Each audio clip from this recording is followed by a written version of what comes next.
গণ অভ্যুত্থান পরবর্তী বাংলাদেশ জুলাই থেকে আজ শীর্ষক আলোচনা সভা ও পুরস্কার বিতরণী অনুষ্ঠানে বিভিন্ন ছাত্র সংগঠনের দায়িত্বশীল নেতৃবৃন্দ উপস্থিত আছেন, বক্তব্য রেখেছেন এবং আমার সামনে আছেন সাধারণ শিক্ষার্থী, বিভিন্ন ছাত্র সংগঠনের সাথে সম্পৃক্ত সহ সাধারণ শিক্ষার্থীরা যারা ক্যাম্পাসের প্রাণভোমরা। সবাইকে শুভেচ্ছা। আমি আসলে এখন ধরে বলছিলাম একটু টাইমে আছে, আমাদের কাজকে প্রধান উপদেষ্টার 2:45 আমাদেরকে সময় দিয়েছেন, ওইখানে আমার যাওয়া লাগবে। তো মানে অনেক কথা বলার ছিল, কিন্তু এখন বোধহয় বলা যাবে না সময়ের কারণে। তারপরে এতক্ষণ ছিলাম, একটা সুন্দর প্রোগ্রাম, এবং মোল্লা বিনিয়ামিন কিছুটা বলেছে যে ঢাকা কলেজের সাথে আমাদের অনেক স্মৃতি আছে।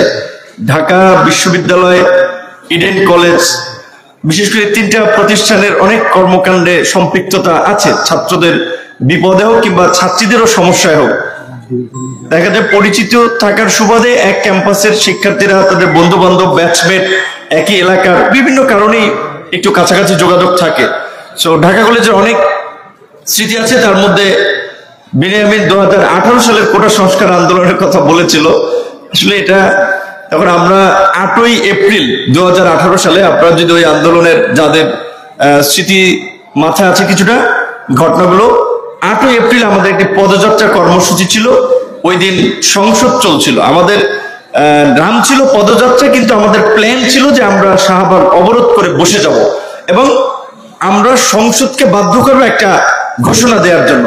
তো ওই কর্মসূচির প্রস্তুতি হিসেবে আমরা বিভিন্ন ক্যাম্পাসে, এই নীলক্ষেত, শাহবাগ, ফার্ম গেট, বিভিন্ন যে কোচিং সেন্টারগুলো বিশেষ করে চাকরি প্রত্যাশীদের, সেগুলোতে আমরা ক্যাম্পেইন করেছি। তো ঢাকা কলেজে ক্যাম্পেইন করতে এসে সে সময় তো এটা জানার কথা, গত 16 বছরে কি পরিস্থিতি ছিল বিশ্ববিদ্যালয়ের কলেজের ক্যাম্পাসগুলো। বিশেষ করে ছাত্র দলের ঢাকা কলেজের আমাদের এক ভাই এখানে উপস্থিত আছেন, সদস্য সচিব মিল্লাত ভাই। তো তিনি দেখাইছেন তার এই থেকে এই পর্যন্ত কাটা ছিঁড়ে গেছে, গুলিবিদ্ধ। তো এটি ঠিক যে সবচেয়ে মানে হামলার জায়গা থেকে ছাত্র দল এবং শিবিরের লোকদের, তাদের তো মানে জরুরি অবস্থার মতো দেখা মাত্র গুলি, আর ছাত্র দল শিবির দেখলেই পিটাও, এবং পিটানোটা একটা অপ্রাতিষ্ঠানিক নিয়মে পরিণত হয়েছিল।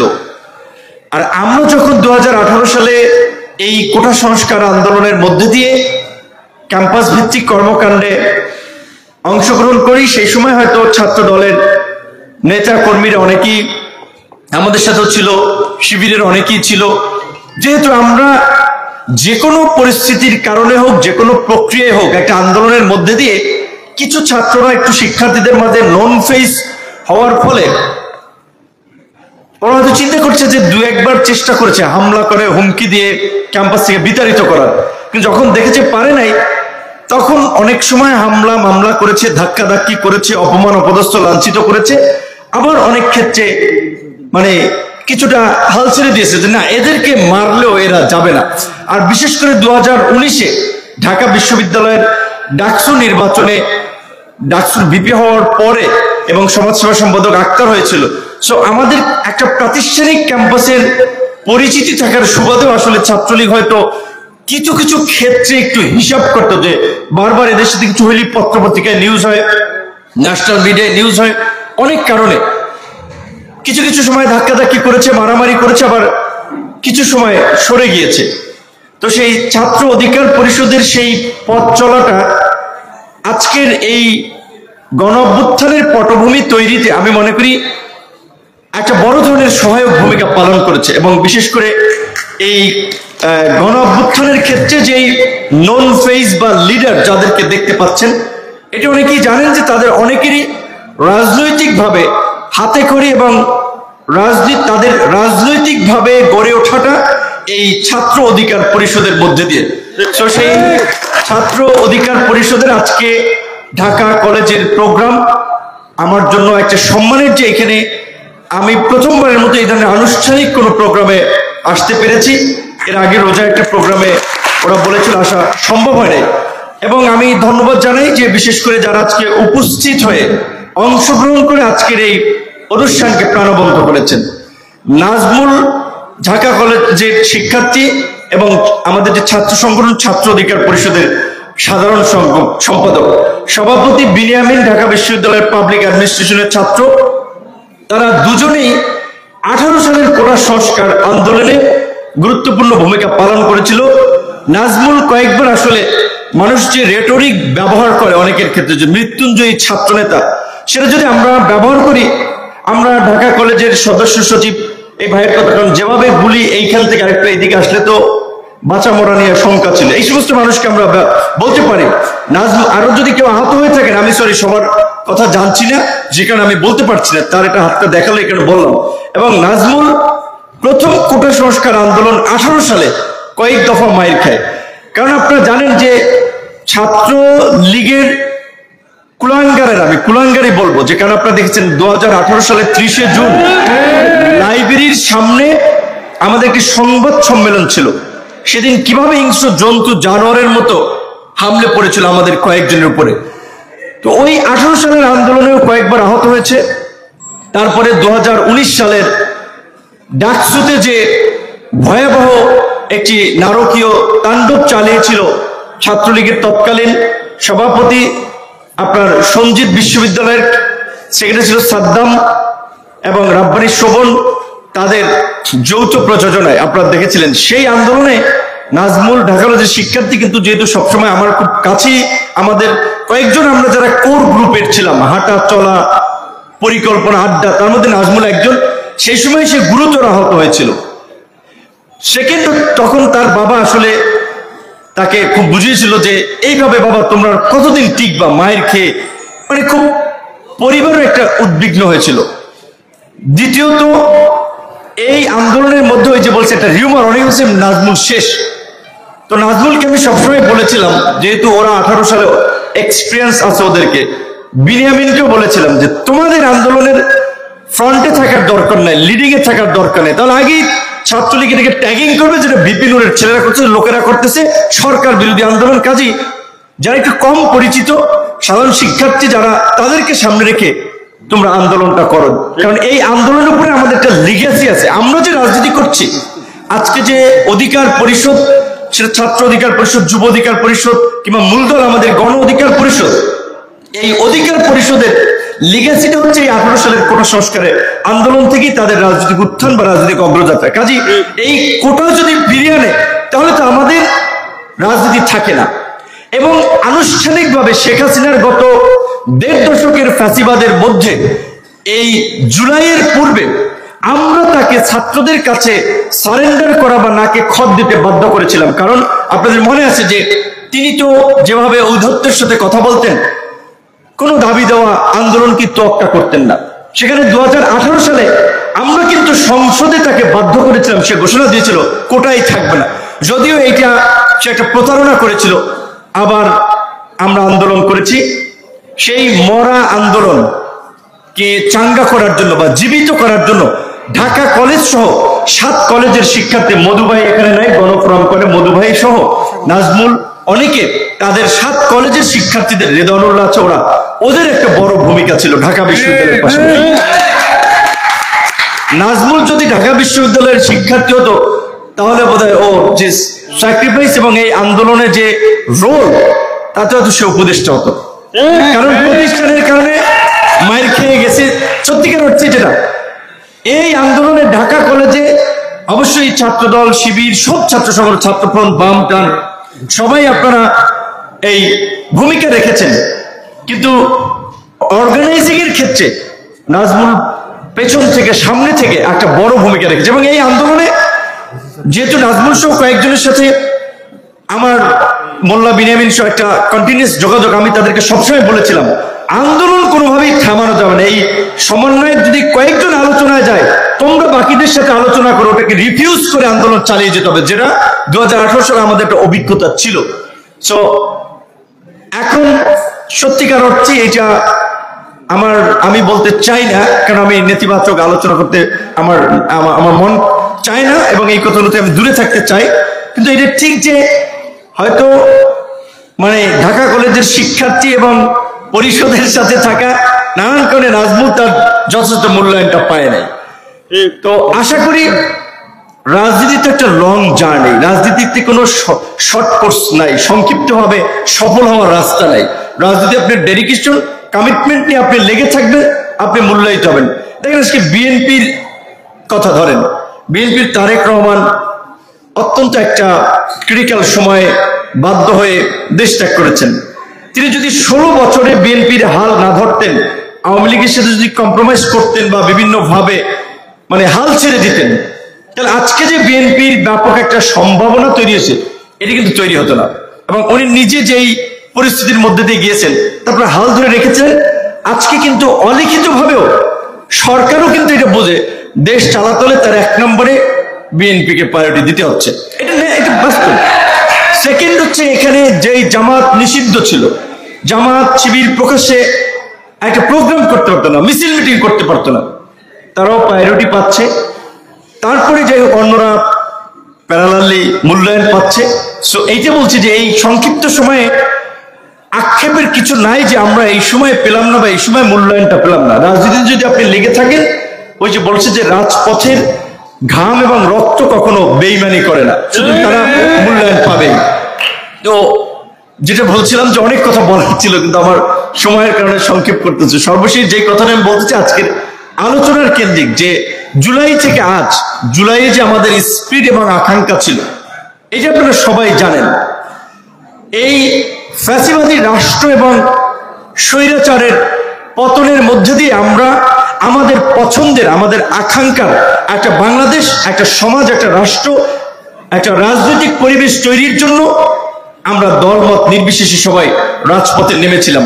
এবং যেই আন্দোলনে একজন পথশিশু থেকে শুরু করে বাসের হেল্পার, ফুটপাতের হকার, সবজি ব্যবসায়ী, মাছ ব্যবসায়ী, গার্মেন্টসের শ্রমিক, বিভিন্ন শ্রেণী পেশার মানুষ সম্পৃক্ত হয়েছিল। কিন্তু এটা ঠিক যে এই জুলাইয়ের গত 11 মাসেও আমরা সেই সাধারণ মানুষের যে প্রত্যাশা, তাদের যে চাওয়া পাওয়াটা, তাদের যে অর্থনৈতিক এবং সামাজিক নিরাপত্তা কিংবা অগ্রগতির ক্ষেত্রে সরকারের যে ভূমিকা, উপদেষ্টা পরিষদের যে ভূমিকাটা নেওয়ার কথা, আমরা সেটি দেখতে পাইনি। সহজ হিসেবে আমি মিলাতে চাই, এই দেশের রিক্সাওয়ালা, শ্রমিক, খেটে খাওয়া মানুষ অসুস্থ হয়ে চিকিৎসা নিতে যাবে ঢাকা মেডিকেলে, জেলা পর্যায়ে জেলার হসপিটালগুলোতে, সরকার দ্বিকক্ষ বিশিষ্ট সংসদ করবে, একই ব্যক্তি 2 বারের বেশি প্রধানমন্ত্রী থাকতে পারবে না, এই ধরনের অনেক সংস্কার আছে।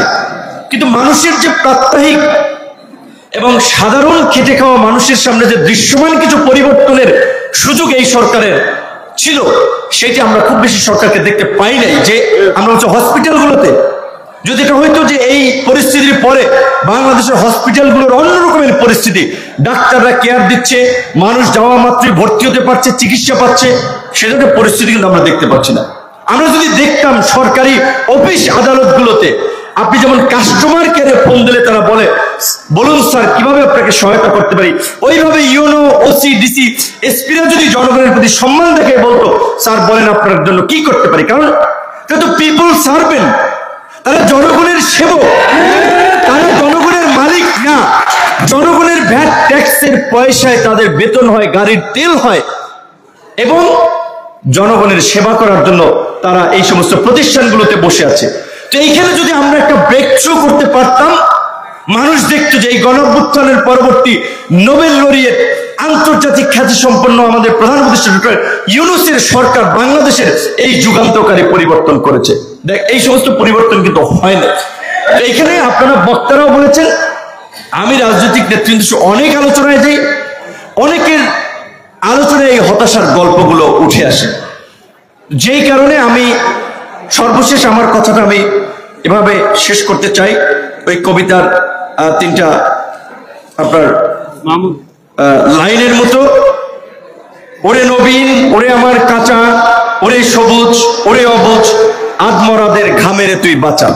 বাস্তবিক অর্থে বাংলাদেশের গত জুলাইয়ের পরে যে 50 বছরের রাজনীতি, সেটা কার্যত ফেল করেছে আমাদের রাষ্ট্র হিসেবে বাংলাদেশকে বিনির্মাণ করতে। যেই কারণে এখন রাষ্ট্র পুনর্গঠনের আলোচনা হচ্ছে, আলাপ হচ্ছে। কাজী জুলাই আপনারা যেভাবে দল মত নির্বিশেষে ফ্যাসিস্টের পতন এবং নতুন বাংলাদেশের স্বপ্ন নিয়ে আপনারা রাজপথে ঐক্যবদ্ধভাবে লড়াই করেছিলেন আগামীর বাংলাদেশ বিনির্মাণে এই ভঙ্গুর রাষ্ট্রকে পুনর্গঠন করার জন্য আপনাদের আওয়াজটা জারি রাখতে হবে। আজকে কেন 11 মাসে কলেজ বিশ্ববিদ্যালয়গুলোতে ছাত্র সংসদ নির্বাচন হয় নাই? ছাত্র সংসদ নির্বাচন যদি হতো, আপনাদের নিশ্চয়ই আপনারা জানেন, আপনাদের কলেজের ঢাকা কলেজ বাংলাদেশের প্রায় 200 বছর একটা পুরানো কলেজ, তার একটা ঐতিহ্য আছে, ইতিহাস আছে। এরকম বিভিন্ন কলেজগুলো আছে, Jessore MM college, Barisal BM college, এই সমস্ত কলেজের ছাত্র নেতারা যারা BPGS ছিল, জাতীয় রাজনীতিতেও কিন্তু তাদের একটা অবস্থান বা গুরুত্ব তৈরি হয়েছে। আমরা বলছিলাম যে অভ্যুত্থানের পরে অন্তত ছাত্র সংসদ নির্বাচনগুলো হওয়ার মধ্যে দিয়ে শিক্ষা প্রতিষ্ঠানে একটা সুন্দর পরিবেশ তৈরি হতে পারত, ভবিষ্যৎ নেতৃত্ব তৈরির একটা ট্রেন্ড চালু হতে পারত। কিন্তু এখন পর্যন্ত কোনো একটা কলেজ বিশ্ববিদ্যালয়ে ছাত্র সংসদ নির্বাচনের আওয়াজ খুব বেশি আমি দেখি নাই। জাহাঙ্গীরনগর বিশ্ববিদ্যালয়ে সবার আগে আওয়াজ দেখেছিলাম, আবার বন্ধ হয়ে গেছে। ঢাকা বিশ্ববিদ্যালয়ে তোড়জোড় করছে, বাট আমি জানি না আদৌ নির্বাচনটা হয় কিনা। আমি সর্বশেষ এই কথাটি বলতে চাই বিভিন্ন ছাত্র সংগঠনের নেতৃবৃন্দকে উদ্দেশ্য করে, এখন একটা ছাত্র সংসদ নির্বাচন হলে যারাই জিত, ভবিষ্যতেও আপনাদের সম্ভাবনা তৈরি হবে। আমি সর্বশেষ যেটা বলতে চাই, বিরোধী দলের রাজনীতি করার কারণে অনেক ছাত্র সংগঠনের নেতৃবৃন্দের বয়সের গ্যাপের কারণে তারা দেখা যায় ছাত্র সংসদ নির্বাচন হলে অনেকের সুযোগ পাবে না। যেমন আমার কোথায় ধরেন, নিজের ঢোল একটু নিজে পিটাই, এই কোটা সংস্কার আন্দোলনের তো আমরা ওয়ান অফ দ্য পাইওনিয়ার ছিলাম। তাহলে ওই যে বলা আছে ফুটবলের 90 মিনিট খেলার মতো 80 মিনিট আপনি যতই দৌড়াদৌড়ি করেন, যতই বল পাস করেন, কৌশলে খেলেন, শেষে যদি সারাদিন যার খোঁজ নেয় একজনে গোল দিয়ে দিতে পারে, মানুষ কিন্তু তাকে নিয়ে একটু মাতামাতি করে যে গোলটা ওই এখন কিছু করেন নাই। আমি নিজে 19 জুলাই গ্রেপ্তার হয়েছিলাম এই আন্দোলনের জন্য। এই প্রেক্ষাপট তৈরিতে নাজমুলের মতো আমার সহযোদ্ধা, এই যে মোল্লা বিনিয়ামিন, এই মাসুদ, এই যে 14 জুলাই সে অফিসে যাওয়ার পথে সেও এই হামলার মধ্যে পড়ে গেছে, পিটাইছে। মোল্লা বিনিয়ামিন আমার চেয়ে বেশিবার জেল খাটছে। তার সাথে ছাত্র দলের নেতারা তো জেলে গেছে, শিবিরের লোকেরা তো জেল তাদের জন্য নিয়মিত কাজ, রুটিন কাজ হয়ে গিয়েছিল, কারণ তাদেরকে ধৈর্য জেলে টেলে দিত। অনেকে বলে আসছে আমাকে, ভাই মোল্লারে যে কষ্টে রাখছে, ফাঁসির সেলে রাখছে মানসিক যন্ত্রণা দেওয়ার জন্য, যাতে ও বাইরে রাজনীতি ছাইড়া দেয়। তো এই মোল্লা বিনিয়ামিন, নাজমুল, এরা না থাকলে তো আমি এই জায়গায় আসতে পারতাম না। এবং আমাদের যে স্যাক্রিফাইস, কত হামলা মামলা, সুযোগ, ডাকসুর ভিপি 28 বছর পর একটা ইলেকশন হয়েছে, সুযোগ সুবিধার রাজনীতি করলে অনেক বেনিফিট দিতে পারতাম, কিন্তু মানুষের প্রতি দায় এবং দরদের দায়বদ্ধতা থেকে আমরা লড়াইটা চালিয়ে গেছি, আমরা কোনো কম্প্রোমাইজ করি নাই। কিন্তু আমরা কি জুলাইয়ের পরে আমরা নিজেরাই বা কতটুকু মূল্যায়িত হয়েছি? তারপর আমরা বিশ্বাস করি যে আমরা রাজনীতি করতেছি, টুমরো আমরা মূল্যায়িত হব। সো এই জন্য বলছি যে ছাত্র সংসদের বিরোধী দলের সাথে সম্পৃক্ত থাকায় অনেকের ছাত্র সংসদের সুযোগ না হলেও আপনাদের যে অবদান এই জুলাইয়ের কারণে জাতীয় রাজনীতিতে আপনাদের জন্য ভালো সম্মানজনক জায়গা ভবিষ্যতে তৈরি হবে। কিন্তু সবাই ছাত্র সংসদ নির্বাচনটার বিষয়ে আপনারা একটু ঐক্যবদ্ধভাবে আওয়াজ তুলুন।